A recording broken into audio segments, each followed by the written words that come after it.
Thank you, Rachel, and thank you, Maggie and Rachel, for inviting us. We're really, really honored to be here. And before we start, we feel the need actually to kind of contextualize the Swedish preschool context where we're going to talk about our two projects. Because during the days here, we kind of really felt the urgency because of the UK dominance, of course, and the Australian dominance. There is this taken for granted thinking about what schooling and preschooling is, which does not really apply to the Swedish context.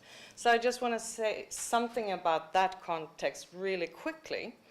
So the preschool context in Sweden has since long been a universal kind of childcare system with 98% enrollment. Children 1 to 5 years old, 6 to 10 hours a day. And it's basically group learning activity going on here, regulated by a 17-page curriculum, which has goals to strive for, but no goals to achieve and evaluate, actually, which is kind of interesting, I think you would think. So there is no practice of actually testing children, and hasn't been for about 25 years. So I need for you to see how, when we now will get into this interdisciplinary field of neuroeducation, this is going to be very substantial information to how this research responds to this specific cultural context. So Lena and I are going to limit ourselves to just talk about the first part of our title in the program because of time limitations. And the interdisciplinary encounter we will be discussing, as you understand, is situated in the wake of the contemporary political as well as academic desire for collaboration between the so-called life sciences and the humanities, social sciences, and education.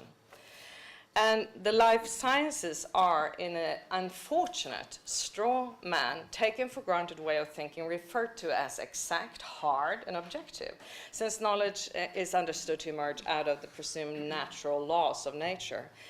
The humanities and social scientists, in contrast, are understood to provide knowledge derived from human experience in the form of subjective descriptions or interpretations, and thereby often taken to be soft, emotive, and value-charged epistemologies.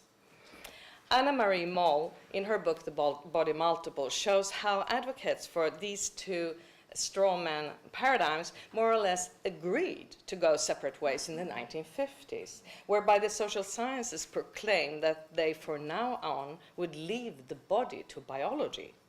Moll comments, quote, "Each of these distinctions was crafted in the 1950s in order to create a space for the social sciences alongside biology. Alongside, the metaphor may be taken seriously," unquote. Thereby, a scientific territorial division of mutually exclusionary paradigms was established. Standing firmly on the shoulders of a long line of feminist philosophers, we tirelessly point to the obvious gendered character of this territorial straw man division and the constructed void between them. The echoes will ring from the depth of this abyss throughout this presentation, but hopefully with a decreased volume and intensity if we do our job well.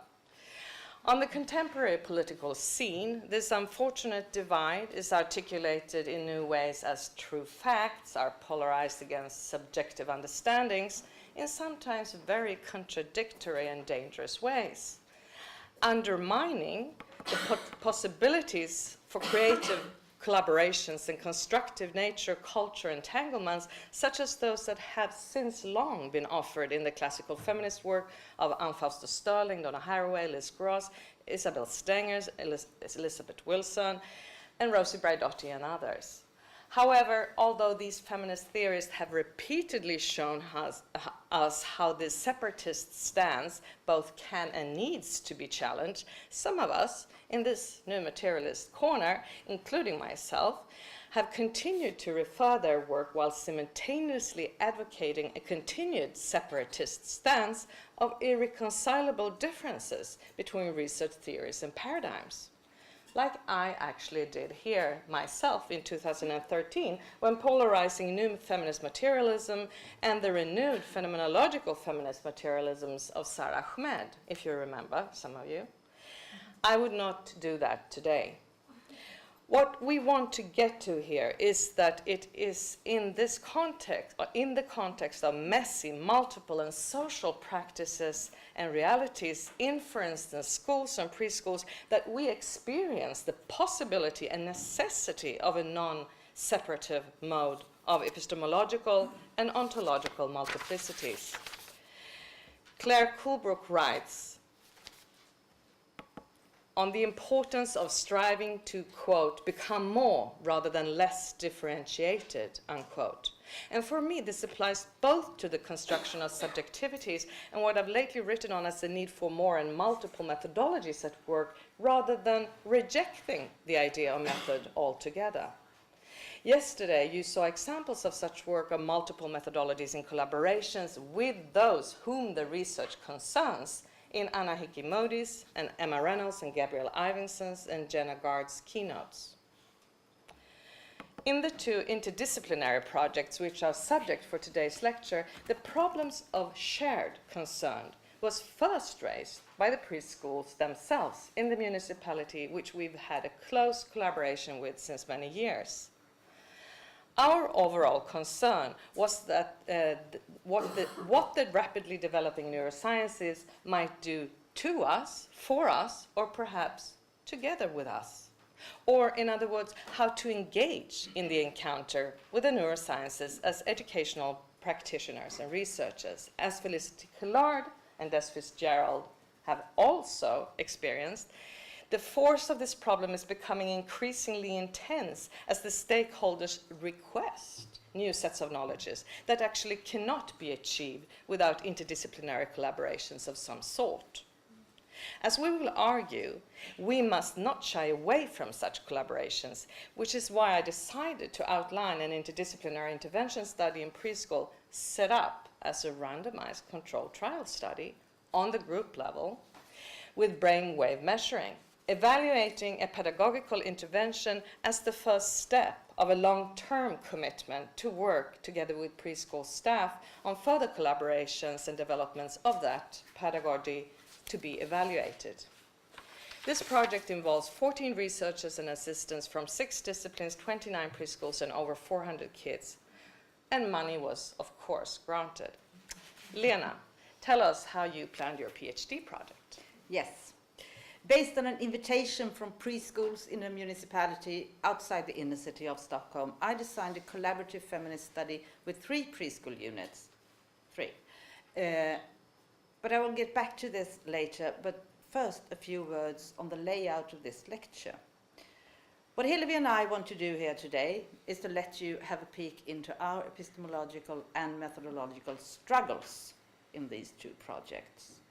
In dialogue with Felicity Collard's and Des Fitzgerald's rethinking of interdisciplinary research, we want to place you in the heat of the interdisciplinary bakery as a figuration, in order to discuss what we have understood to happen as some ingredients and practices were put together, how they enforced each other or almost collapsed. We bring you into this bakery by ways of an open-ended methodological and experimenting practice inspired by Deleuze and Guattari's and Claire Coolbrooke's philosophies that we refer to as cartography mapping in a version developed by Hillevi. Here, mapping has nothing to do with representing the field, but it's all about constructing it, and by playing around with its various lines of articulations and norms of practicing. The aim is to know more about how different kinds of knowing relate and work together or not, as well as engaging in active rupturing and reconfigurations of what has been put on this constructed map. For instance, connecting lines of articulations from territories far apart, but which might be productive of something new as they are brought together in a new encounter. Thereby, a new territory of thinking might be materialized. This is not unlike what is supposed to happen when interdisciplinary research is put in motion. But, as you will see, there are many obstacles to overcome as we move from theory to practice and start to collaboratively experiment by baking new, interesting cake mixes or tasting mud cakes. The presentation will outline 4 major arguments. The first argument is based on Hillevi's and my joint and respective readings and mappings of research during the last 6 years or so in the extensive field of educational neuroscience, which comprises everything from neurophilosophy, hardcore neuroimaging studies, to popular science newspaper articles and web pages for teachers on brain-based learning. These texts all refer in one way or another to the one main problem in this field, the assumed gap between education and neuroscience. Firstly, we argue that there is in fact no gap or divide between education and neuroscience in the interdisciplinary bakery, and thus there's no need for a bridge between education and neuroscience. In the second argument, we argue that the presumed gap and the disciplinary exclusive differences will become productive of gendered trouble in the interdisciplinary bakery. Thirdly, we will argue for the need of a rupture and asignification of the idea of epistemological reciprocity between education and neuroscience. Instead, we argue for epistemological encounters and the process of self-differentiation. In our fourth and concluding argument, we argue for the need of an opening up for multiple ontologies, epistemologies, and methodologies, but with the sensitivity and self-criticism of what they become productive of. So, for our first argument, we will perform a major asignifying rupture of the most forceful and dominant figuration in the territory that's called educational neuroscience, namely the figuration of a gap in need of a bridge, as you see. When constructing a map based on the various kinds of research in this heterogeneous field, the figuration of the gap in need of a bridge has seemed to grant the psychological discipline of cognitive neuroscience an imperative position in the attempts of interdisciplinary encounters. Collard and Fitzgerald refer to brain imaging technology as a powerful actor in interdisciplinarity, which converges with a 20-year or so dominant articulating line of thinking formulated by the philosopher John Brewer. Brewer makes visible not only one gap in need of a bridge, but actually the 2 gaps that need bridging. He says, from 1997 onwards, he argues that cognitive psychology alone has what it takes to connect education and neuroscience, and according to Brewer, there's a well-established bridge since the 1950s between education and cognitive psychology. And cognitive psychology, as the study of mind and mental function, can provide teachers with insights in learning, but as a science of cognition, it needs to have knowledge on how the neural system works. As the neurosciences grew with its emerging technologies in the 80s, another bridge between cognitive psychology and neuroscience would be established. And neuroscientists repeatedly claim that they do not directly address any kind of societal practice, and certainly not classrooms. So, this position as a territory between 2 other territories, with the possibility of establishing bridges in both directions, gives cognitive psychology the self-evident mediating role, says Brewer. By adding the subdisciplinary label of cognitive to psychology, it claims to be ontologically and epistemologically bilingual. Moreover, the threat of collapse in the attempts of collaborations and the promise of a subsequent elimination of the gap rectifies cognitive neuroscience as representing not simply position as indispensable, but actually the interdiscipline of educational neuroscience. It is, however, possible when making a 90-degree rupturing flip over on this map to unleash another familiar divide inherent to the interdiscipline of educational neuroscience. The tracing of cognitive psychology as a bridging and mediating discipline makes clearly visible the hierarchical theory-practice division on the map, with neuroscience as the active agent of producing the hard, objective scientific knowledge, and the education field as the passive recipient to be informed, fertilized, and thus transformed by that knowledge. Notice that in this equation, educational research of any kind is totally sidestepped and thus non-existent. Interestingly, it's possible to flip the gap over and over again. Neuroscience, cognitive psychology, and education as research disciplines are, at closer look, in fact multiple. They consist of multiple ontologies, epistemologies, and a wide set of research practices. Hence, if you want to place them more, the neatly arrangement with two fields, one gap and one bridge, collapses into countless self-differentiating epistemologies, ontologies, practices, theories, and all the nitty-gritty of everyday research. Hillevi, you will now talk about interdisciplinarity involving 6 disciplines as you unfold our second argument. Yes, in this longer argument, we're going to argue that these disciplinary differences that you try to rupture here actually have become productive of gendered trouble. And we will talk about this gendered trouble in terms of inside the interdisciplinary bakery. And this analysis alludes to Collard and Fitzgerald's layer cake model, which they used to describe the dominant form of interdisciplinary research involving multiple disciplines. A methodological and conceptual layer cake refers to an understanding of interdisciplinary arrangements where, quote, each disciplinary layer has dominion over a particular kind of expertise, particular methods, and particular objects of knowledge, unquote.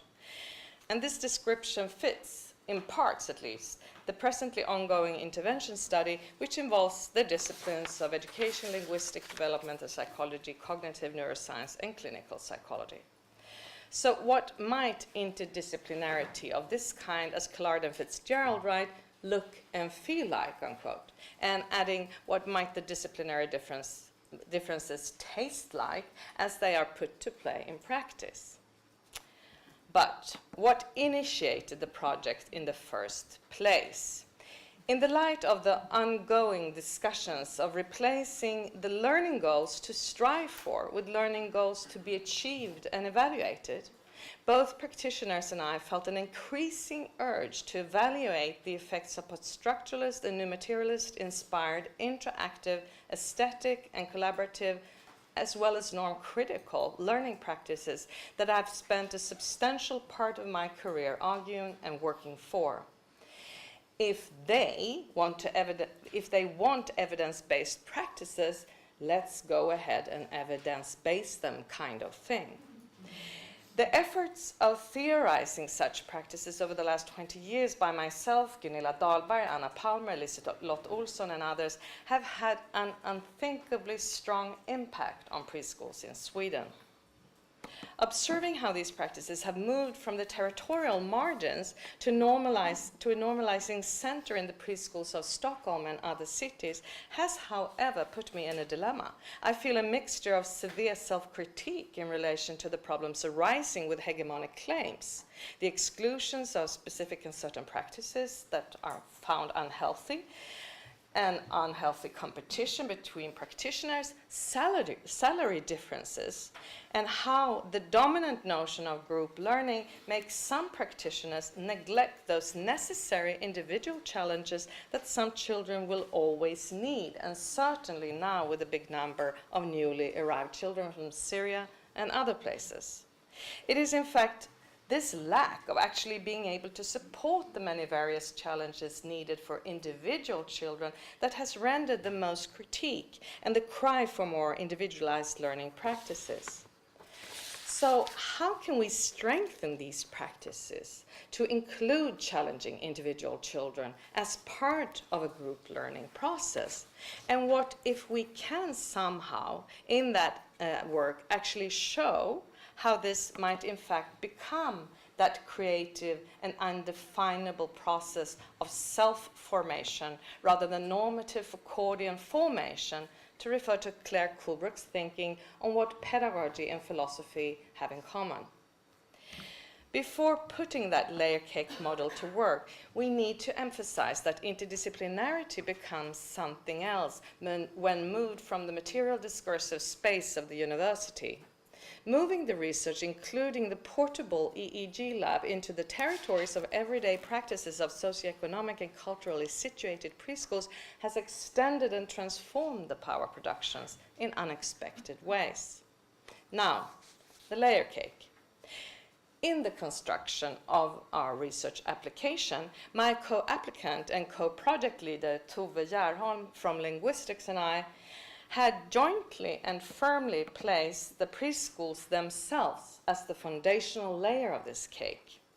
The pedagogical interventions with ethnographic and explorative data collections were placed at the center. And the psychological and linguistic pre- and post-testing were applied as the topping, with the brainwave imaging as merely the perhaps uneatable decor on top of this cake. By adding the EEG scans, we could apply to do educational neuroscience research. As Kellard and Fitzgerald write, there are various forms of subjugation in the territory of interdisciplinarity, and at this point we subjugated ourselves to the neuroscience decor in order to get a hold of the dough, plainly speaking.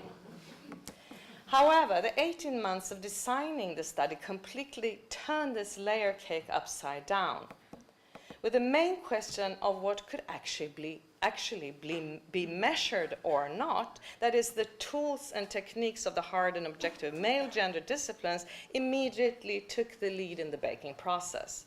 The testing and EEG moved from topping to the self-evident foundational layer of the cake. Figuring out how the testing should be made is, of course, a crucial concern if you want to do an intervention study like this.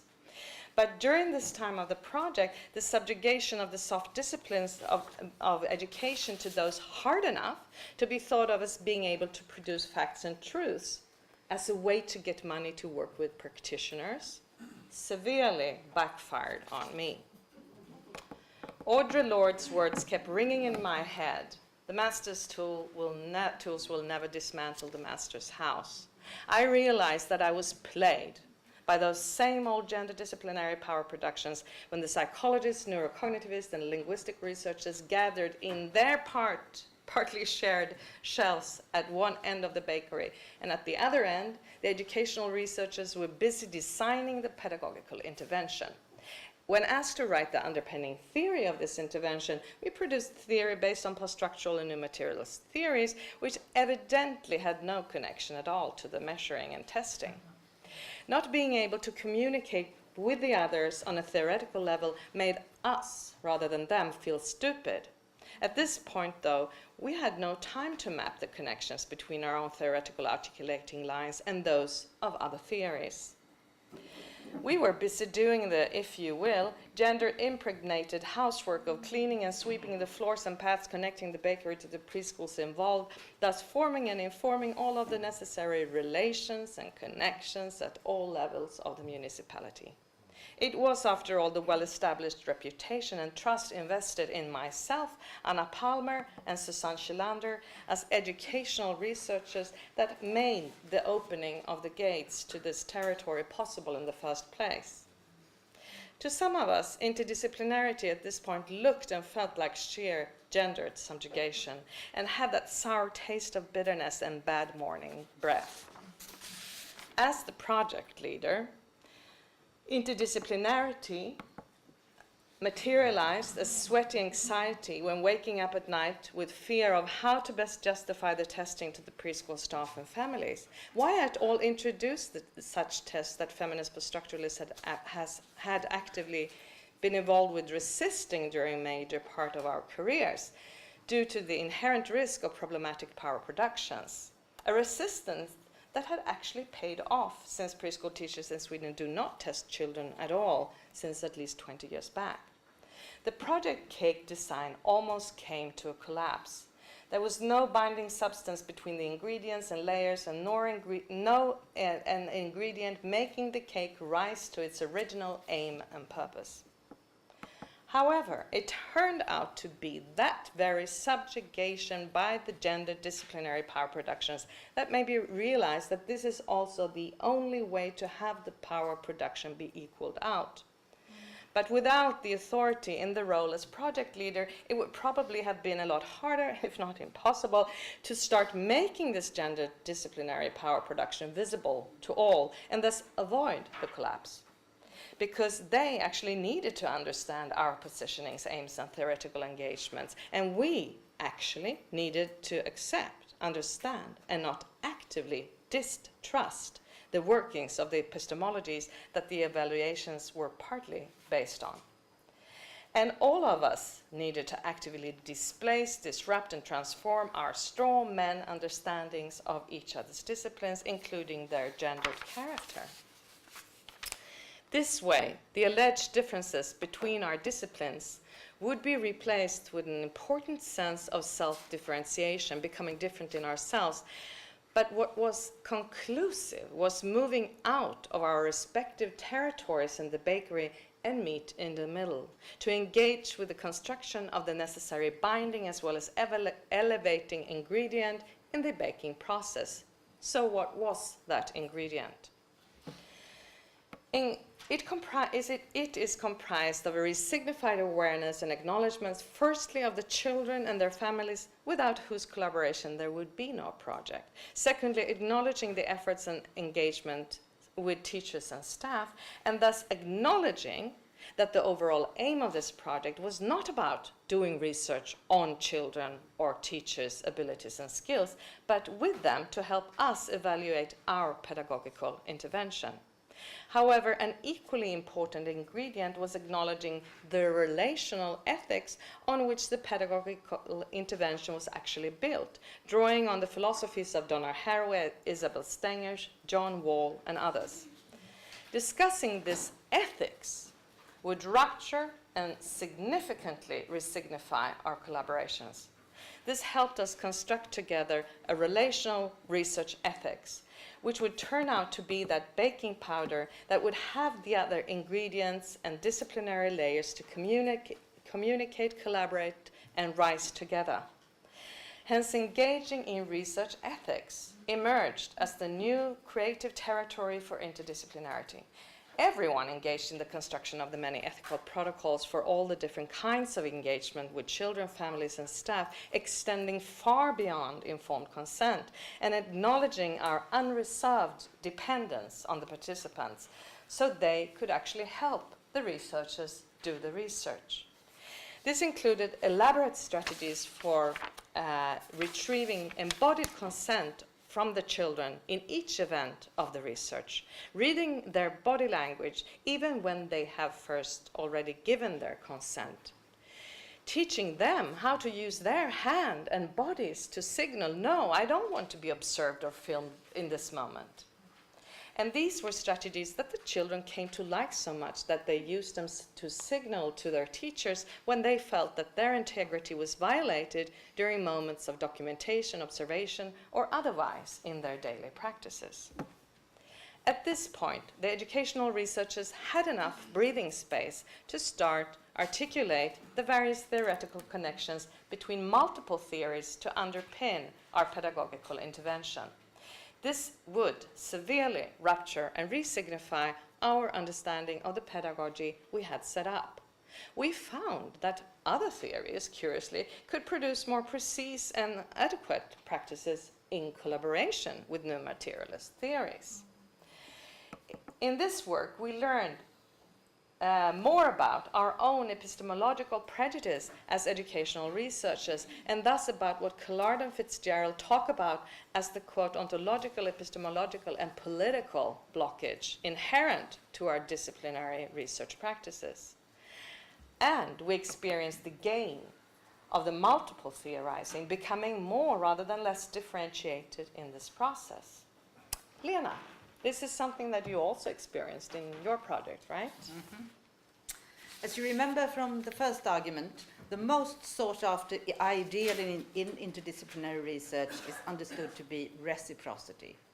The aim of this third argument is to discuss how the notion of reciprocity was played out in my study as I performed collaborative cartography mapping exercises with the staff of 3 preschools involving 85 children during my 9-month research project.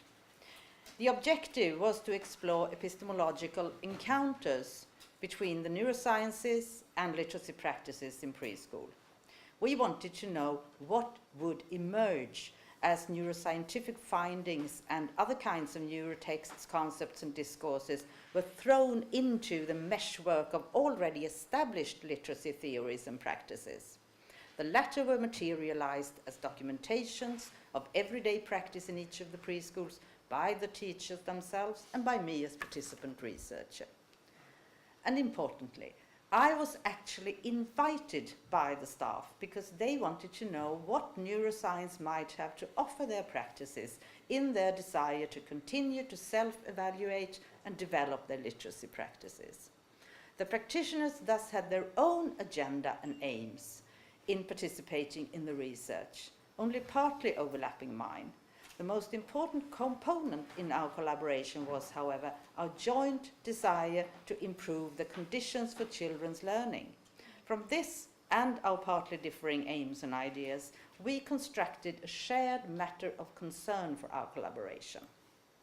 But to what extent did we achieve reciprocity in this collaboration? Or rather, is it possible to think about interdisciplinary collaborations without reciprocity? What I did in this project with the practitioners was rather to rupture and asignify the dominant articulating line of reciprocity. This rupturing contained a rethinking of the meanings and practices of the concepts of difference. The philosophical problem of difference is the problem Hillevi and I jointly as well as respectively have identified as the underpinning problem in more or less all kinds of texts in the field of education or neuroscience.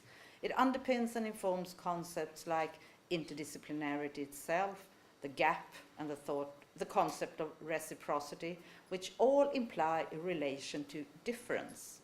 Just to make things clear, the taken for granted meaning of difference is based on establishing how something differs from something else, for its qualities to be defined in the contrast of something else, a negative difference from. Neuroscience, not education. Masculine, not feminine, etc. If we instead reconceptualize difference as a Deleuzian difference in itself, or as Hillevi has theorized this in terms of self-differentiating processes, this would instead presuppose that the discrepancies and asymmetries between disciplines, epistemologies, and methodologies are dealt with as given conditions, not as problems to overcome, bridge, or solve. As part of the cartography mapping exercises in my project, the practitioners and I thus paid attention to the self-differing trajectories that emerged in the encounters between the disciplines as we read them diffractively into one another. In the interdisciplinary bakery we set up for ourselves, we dealt with documentations of daily pragmatic issues with the children as they were put on the table alongside field notes made by me from the preschool practices, as well as newspaper articles, neuroscience research excerpts, books, thoughts, and ideas. These ingredients were put on the table to be mixed as in a workshop in the Great Bake Off television show. And here, unexpectedly shaped biscuits, loud laughter, intense jiggles, and moments of quiet thinking emerged. In these workshops of multi-ingredient, randomly mixed and situated collaborative baking practices, we became aware of that we as practitioners and researchers were also making individually different and self-differentiating cakes and biscuits from one workshop to the other, while nevertheless sharing most of the ingredients, baking tools, and of course the oven itself. One of my tasks, being the researcher, was to help mix into the cake batter of daily activities and existing theories of children's learning some of the neuroscience research findings that I had selected as potentially interesting. Another task was posing questions such as, what seems to be the problem here, and what if we tried another way? And dominant lines of thinking and habitual assumptions were traced, connecting to converging ideas, but also ruptured and asignified in movements of connecting one line of articulation to a diverging one someplace else on our collaboratively constructed map. Some dominant articulations we dealt with were almost completely coagulated, such as the notion of responding to children's interests in order to support further learning. This was often articulated in terms of how to ask good questions. The problem of asking good questions could be traced to two main articulating lines of thinking: the idea of collective learning supported in the Swedish curriculum for preschool, and the socio-cultural concept of the zone of proximal development.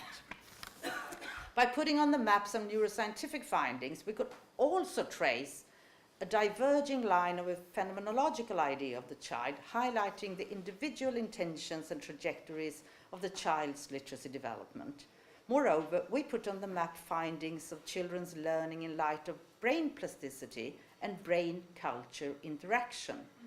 To the teacher's surprise, some of these articulations converged to some extent with theories that the preschool teachers who were educated some decades ago were trained to work with: cognitive and psychosocial development.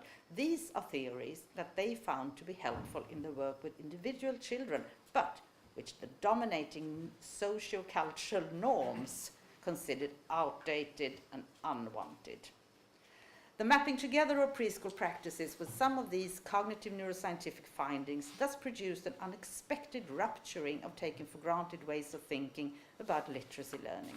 It made possible what can be seen as a reclaiming of psychologically informed theories of learning, but in a reconceptualized way. The whole idea of predetermined stages of development has been abandoned by cognitive neuroscience in favor of ideas of jumping and skipping between multiple windows of opportunity. Moreover, the notion of brain plasticity also ruptures old notions of lost opportunities of development. In other words, as the individual child is brought back to the focus, it's another idea of that child and its development, understood in terms of a situated nurturing in a nature-culture interplay. This idea of the individual child has very little to do with predetermined normalizing stages of development.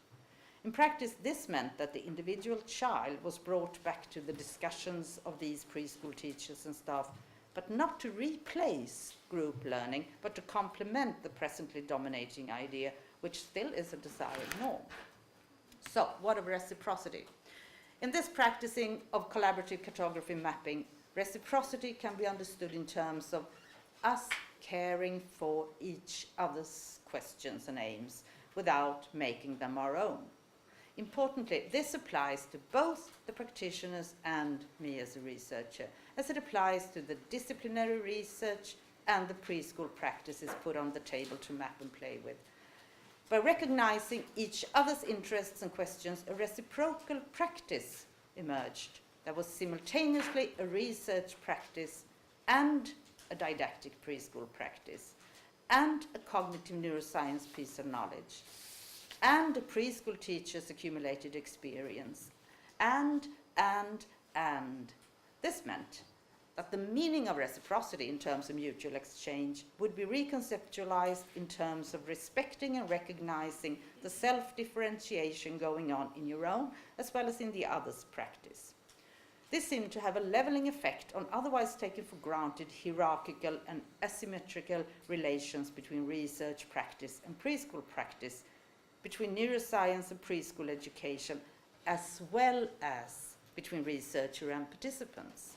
This then became reciprocity reconceptualized, or if you will, thinking collaboration without interdisciplinary reciprocity, as usual. We will conclude with our fourth argument. We have talked a lot about differentiation today.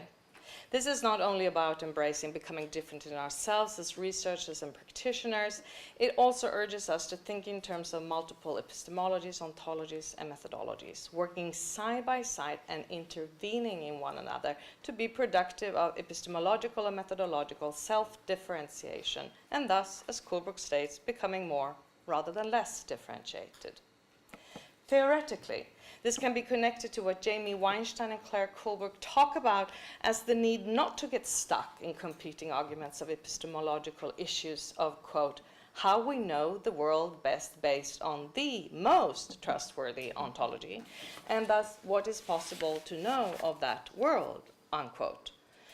Epistemological arguments simply feed right back into that already ongoing science war and alternative truth disputes that leads us right back to that empty, echoing abyss again. Instead, Weinstein and Kuhlbrook argue for studies that are about how different worlds, and thus ontologies, are constituted by different modes of time and life, and how they thus generate both knowing as well as not knowing. Hence, we need to discuss what kinds of situated realities that come to be produced and what realities thereby are neglected by the various kinds of methodologies used in interdisciplinary research. Following from this, we align ourselves with Sandra Harding's recently updated Strong Situated Objectivity. But we also argue for the importance of the lesser and minor discipline of, in this case, education, to take the leading position of any kind of interdisciplinary project that intervenes directly into educational practices. Moreover, we think that various forms of intervention research can actually provide us with an opportunity to be inventive and creative of new kinds of realities with children and teachers. Even this RCT study can do this. If we treat the results of the research in the self-critical fashion Weinstein and Kuhlbrook have suggested, and if we commit to giving back and continue to collaborate with the children and teachers involved. With such political research aims, we can engage practitioners, researchers, and children in collaborations such as those that Mindy Blaze, Veronica Pacini-Ketchabov, and Africa Taylor talk about as common world concerns. Concerns such as the problem with the rising water level that PhD student Teresa Elkin Postla, who's sitting there, is about to explore together with the preschool children. And concerns about how children can be agent in creative explorations performed with researcher Lena Bodén, who's sitting over there, and children's experience in the randomized control study that you have just heard about. And she will actually be working on this with you in a workshop today, if you're interested. For the pedagogical intervention in this RCT study, Anna Palmer and I formulated with preschool staff an overarching problem for the children to be creatively investigated in. How one might live, eat, and be transported in another 100 years. This problem triggered the children's fantasies and creativity to construct underwater housing and cable railways, and how to live with the fish, water plants, trees, birds, given those new constructions of their imaginaries.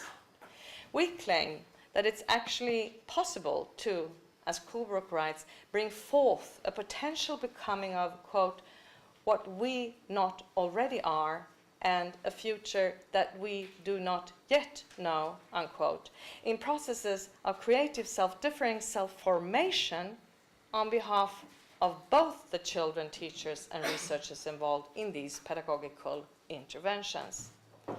We conclude here by arguing that it's crucial that we as educational researchers do not leave interdisciplinary research of this kind to the neurosciences or cognitive psychologists alone. We need to take the mediating responsibility, which also entails the responsibility to do that crucial self-critique of what this kind of research might be productive of, what realities they might create, as well as formulating and suggesting new possible pedagogical realities as a result of our collaborations with practitioners and children. If we don't do it, who else will? Thank you.